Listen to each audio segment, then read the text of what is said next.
उमतिया फिरोजपुरा। मैं इनको दावत दूंगा कि वो आकर इजहार तशक्कुर फरमावे कि आने वाले मजमे का शुक्रिया अदा करें। अस्सलामु अलैकुम रहमतुल्लाहि व बरकातुह। આજ હું આ મંચ ઉપરથી ઉભો રહી પહેલે એક દિલની વાત કરવા માંગુ છું। અલ્લાહ તાલાએ મારા દિલની અંદર એક વાત નોશી। એ વાત એવી નોશી કે મારા સમાજનું ચોક દવાખાનું હોસ્પિટલ રહેવું જોઈએ। એ માટે અલ્લાહ તાલાનો હું ખૂબ શુક્રગુજાર છું કે અલ્લાહ તાલા મારા દિમાગનું આ વાત નોશી। મને એક નેનું સપનું જોયું હતું, પણ હવે આ સપનું નેનું નથી રહ્યું। આ સપનું અલ્લાહ તાલાને એના વિચાર મુજબ મોટું કોમ બનાવી દીધું છે, જેના અંદર અલ્લાહ તાલા આપણા બધોયથી આ કોમ લઈ રહેલા છે। જુઓ, આપણાથી કોમ લઈ રહેલા છે અલ્લાહ તાલા। એવા લોકો રાત દાડો મજૂરી કરે છે, જેમની કે ઉંમર 80 વર્ષની છે અને આ ફાઉન્ડેશનના હાથી જોડાયેલા છે। પહેલે તો એવું હતું, હોય કેન્ટીન નથી અને એ સાદી પોતાના ટિફિન લઈ લઈને હોય કણે આવતા, અને અમે આ જમીનના જેઠે જેઠે તમે જે દાડે ઉભા થાઓ હાલ પૂરું થાય દુઆઈના બાદ તો લાઈટો જુઓ કિનારે કિનારે એટલે ખબર પડશે। આ કિનારે કિનારે બધા સાથી ફરતા હતા, કોઈ 80 વર્ષના, કોઈ 65 વર્ષના, કોઈ 75 વર્ષના, આવા સાથી ફરતા અને ટિફિનો પેલા ઓબા હેઠળ લટકાડેલી રહેતી। એ વખત તો એ સાપરોએ નમાજનું નતું બનાવ્યું, જાણે દાડો નમતો એટલે એમ ખબર પડતી તેમ જોઈ કે ભાઈ આજ પૂણો 1 વાગ્યો હેડો જાય, તરસ બી લાગી છે અને ખાવા ખાય। પણ ઈકણે અમે જાણો પહોંચીએ તો જે દોયડીઓથી ટિફિન અમારા લટકાડેલા રહેતા, એ ટિફિન ખલોડીઓ દોયડું ખાઈ જાતી અને ટિફિન અમારા નેચે ઢળી જાતા। એ દાડા અમે ઓય ફર્યા છીએ અને અલ્લાહ તાલાને આજ આટલું મોટું મેદાન બનાવ્યું છે। એ ટિફિન પડી જ્યાં છેડી અમને એમ થાતું કે એ અલ્લાહ તું નારાજ છે કે ચમ આ ખલોડીઓ અમારું ટિફિન બધુંનું ભેગું કરી નાખ્યું। કોઈના હોય રાબડું હોય તો કોઈના હોય બટાટોનું શાક હોય અને નેચે તો ચીડીઓ ગોર મોર ઉભરાતી હોય। રોટલા તો અમે ખંચેરી ખાઈ જાતા અને અલ્લાહ અમે તાકતા રોતા કે અલ્લાહ આજ તુને ચમ આવું અમારાથી કર્યું। શું અલ્લાહ તાલા એ જે જઈફ આજ સુધી અમારાથી ફરસ 80 વર્ષના અને અમારા કોમ બોલાવીએ એટલા હાજર થઈ જાય છે, શું અલ્લાહ તાલા એના પર તરસ નહીં આવે? અલ્લાહ તાલા એની મગફિરત નહીં કરે? ભાઈ, બીજી એક વાત કહેવા માંગુ છું કે આપણા હાથી એવા જવાન સાથીઓ લાગેલા છે કે જે ભણેલા લસેલા અને જેને કોર કમિટી કહેવાય છે, એવા સાથી આપણાથી જો હું આજ લોબી વાત કરું તો હવાર પડી જાય એવા સાથી અને એવા વાક્યા છે। પણ હું ટૂંકમાં લસીને લાવ્યો છું, એ ફટાફટ બોલી જાઉં એના છેડી મૌલાનાને એક વાત કરી એના પર એક વાત કરો ઇન્શાઅલ્લાહ। અને એવા નવજવાન સાથીઓ જેઓની ઉંમર કમાવાની અને ધંધા રોજગારની હોય પણ અમારા હાથી આ જોડાઈ ગયા છે, રાત દાડો એ મહેનત કરે છે, જેવું એમનું ભણતર છે એ પ્રમાણે મજૂરી કરે છે। અલ્લાહ તાલા એની નેમત કબૂલ કરે અને એની મહેનત કબૂલ કરે। હકીકતમાં બધોના નામ લેવા જોઈએ તો શાયદ હવાર પડશે। મશાયખ ફાઉન્ડેશનના હાથી જોડાયેલા જિમ્મેદારોની સંખ્યા ખૂબ મોટી છે। આપણા અકાબીરીન ઉલમાએ કિરામ, દરેક ગોમના જિમ્મેદારો અને ઉલમાઓ, મુંબઈ એરિયા વાઇઝ જિમ્મેદારો, ભણેલી ગણેલી આપણા સમાજની કોર કમિટી દર મહિને રૂટ ઉપર જઈ અને ખરા બપોરે હવારમાં 8 વાગે નીકળી અને ગોમડે માટીનો ધુવાડો કરી, ડીઝલનો ધુવાડો કરી અને દર મહિને ફરવા વાળી આ અમારી ટીમ, અલ્લાહ તાલા એને મગફિરત આપે। આ બધા તાઉન કરવા વાળા લોકો આ જે સાથીઓ બેઠા છો એ અને બધા ભેગા મળી અને આ કોમના અંજામ આલી અને આપણે આ કોમના આટલા સુધી પહોંચાડ્યું છે। આજના આપણા મુખ્ય મહેમાનોના હજરત મૌલાના મુફ્તી અબુલ કાસિમ નોમાની સાહેબ અને હજરત મૌલાના મુફ્તી અમીન સાહેબ પાલનપુરી, જેમને પોતાનો કિંમતી વખત આપણા મિશન માટે ઠેઠ દેવબંધથી આ ફતેહગઢની સરજમી સુધી સફર કરી અને આપણા માટે આવેલા છે, ન કે એઓના માટે આવ્યા છે. ભાઈઓ, તમે વિચાર કરો કે આટલો મોટો સફર કાપી એક દાડા માટે આ કોમના માટે આવવું, જેમ મૌલાનાને સમજાયું, આ કોમ નેનું નથી ભાઈ. આ તો કોમ હજી શરૂઆત છે. આગળ તો ખૂબ મોટું મિશન ઊભું છે. ઇન્શાઅલ્લાહ આ જમીન પર એક મોટું હોસ્પિટલ ઊભું થાય, સ્કૂલ અને કોલેજો ઊભી થાય, આ જગા પર મોટી યુનિવર્સિટી બી ઊભી થાય. આપ લોકોનો સાથ અને સહકાર હશે તો થાય બાવા. અમારા મોઢેથી બોલવાથી માઇકમાં કશું ન થાય.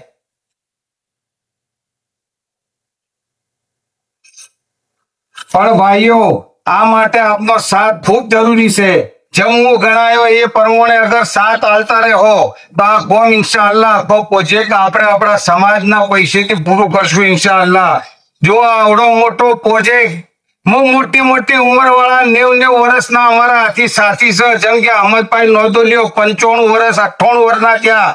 એનું કેવું કે ભાઈ સમાજમાં આવડું મોટું કોમ તો કદી નથી થયું.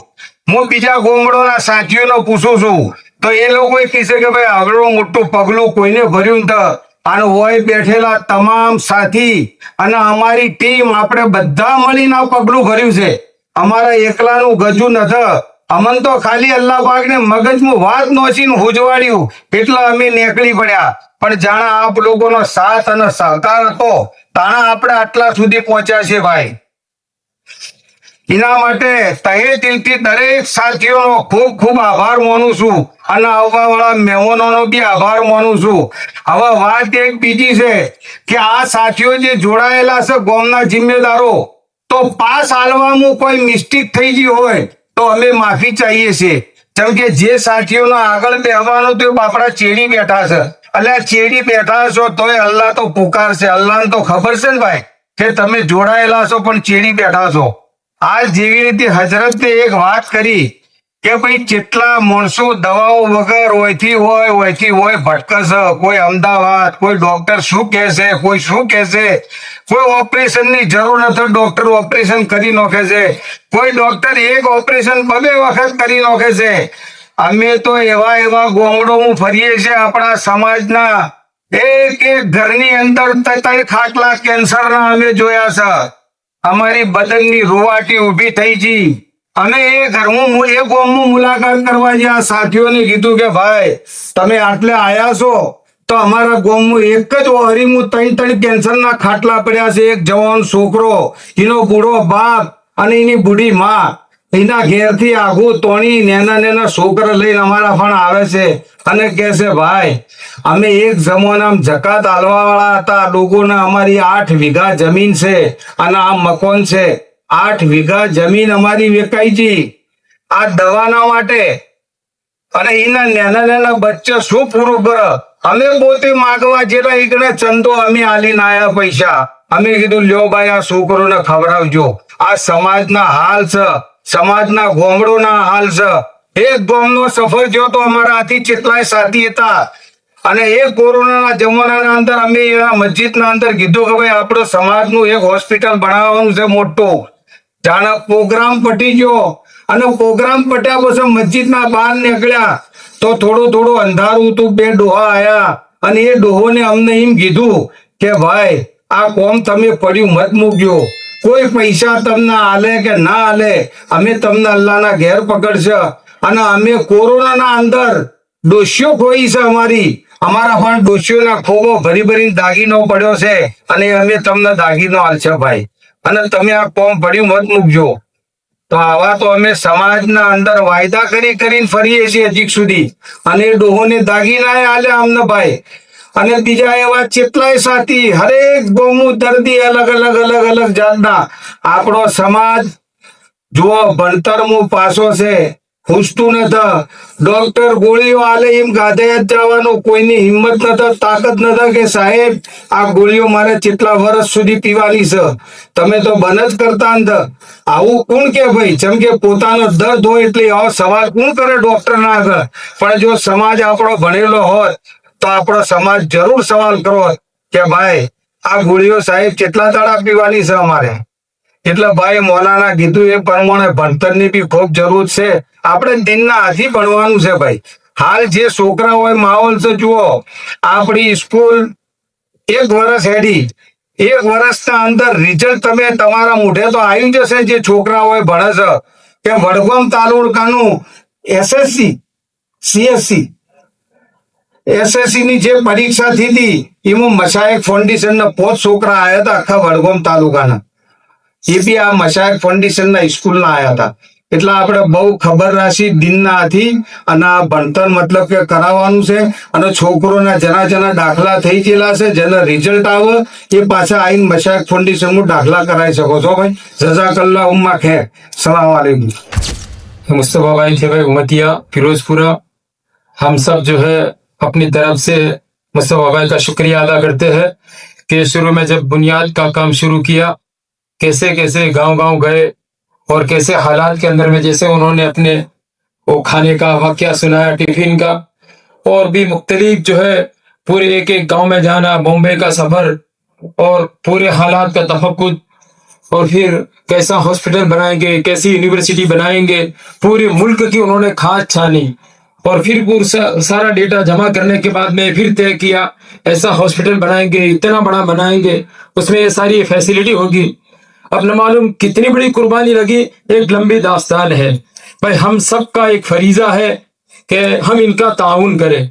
हर गांव के अंदर में अल्हम्दुलिल्लाह मशाइख के जिम्मेदार साथी मौजूद है भाई. ताउन जितना होना चाहिए भाई इतना नहीं हो रहा. इस वक्त में 2 इमारतों का काम शुरू है.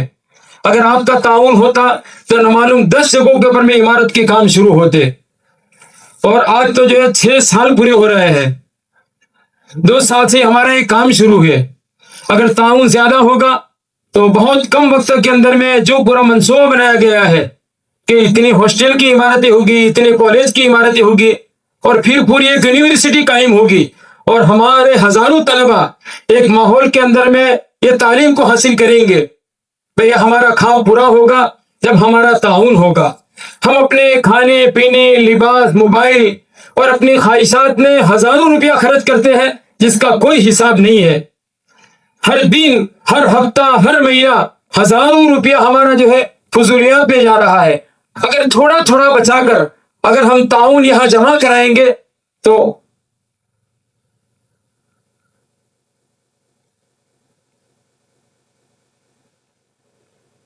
अल्लाह ताला हजरत के ताउन को बेइंतहा कबूल फरमावे, और हमारे जो भी ताउन है अल्लाह उसमें खूब बरकत अता फरमावे. हजरत के ताउन की वजह से हजरत ने जो है अपनी बेस के में जो है रकम हमारे लिए बेस के अल्लाह बेइंतहा कबूल फरमावे. तो भाई जो है बातें चल रही थी कि हम सबको मिलकर ताउन करने की जरूरत है. हम सबको बेदार होने की जरूरत है. हम अपनी गफलतों को दूर करें, हम अपना खर्च बचावे. हम अपने होटलों में देखो, आप देखो तमाम के तमाम कितने समाज हमारी चारों तरफ में है, लेकिन बहुत दुख की बात यह है कि जितनी होटलें हैं उन होटलों के अंदर में हमारे समाज के अलावा कोई और समाज के लोग ज्यादा नहीं मिलेंगे. सारी होटलें भरी हुई है, लाखों रुपया एक एक दिन में बर्बाद हो रहा है. इतना बड़ा काम यहाँ हो रहा है, लेकिन इसके ताउन के लिए हमारे पास में 500 रुपये नहीं, हमारे पास में 1000 रुपये नहीं, जबकि दूसरे ख्वाहिशात में और फजूलियात और लदवियात के अंदर में हम हजारों लाखों रुपये बर्बाद कर रहे हैं. हमारा मुस्तकबिल कैसे रोशन बनेगा? हम सब जो बातें करते हैं कि समाज को कुछ करना चाहिए, कुछ करना चाहिए. अब समाज खड़ा हुआ है, आपके ताउन की जरूरत है. आप अपना कुछ पैसा बचाइए, अपनी ख्वाहिशात कम कीजिए, आप अपनी जरूरत पर आप यकीनन खर्चा कीजिए, लेकिन कुछ न कुछ रकम बचाकर, थोड़ा थोड़ा अगर बचाकर, हम ज्यादा मुतालबा नहीं करते. आप महीने में 300 रुपया, दिन का 10 रुपया हुआ, महीने में 500 रुपया या महीने में 1000 रुपया, अगर इतना इतना इस समाज का हर फर्द अगर जमा करावे تو करोड़ों रुपए की जो है रकम जमा हो जाएगी और आसानी के साथ कम वक्त में एक बड़ी यूनिवर्सिटी कायम होगी। जो कुछ काम की ताखीर हो रही है वो पैसों की किल्लत की वजह से। हमारे ये साथी इन बुढ़ापे में, बीमारियों में, कमजोरियों में और अपनी मसरूफियतों को छोड़कर गांव गांव जाते हैं, मुंबई का सफर करते हैं, मुख्तलिफ प्रोग्राम करते हैं। यह मकसूद होता है कि लोगों को एक तो तालीमी और दीनी और फिक्री बेदारी इनके अंदर में आवे और साथ में एक खर्च करने का अंदर में जज्बा पैदा हो। मिल्लत के लिए खर्च करना हम कल हमारे मुस्तकबिल को रोशन बनाएगा। इसलिए भाई हमारे जो एक जिम्मेदार साथी है वो भी फिक्र लेकर यहाँ से जावे। आपको फिक्रमंद बनाने के लिए इस मजमे को जमा किया गया है। आप अपने गांव में जाने के बाद में घर घर की मुलाकात करें या मस्जिद के अंदर में प्रोग्राम करें और एक एक साथी को ताउन देने के लिए आमादा करें। उम्मीद है कि हमारा ये प्रोग्राम कामयाब होगा।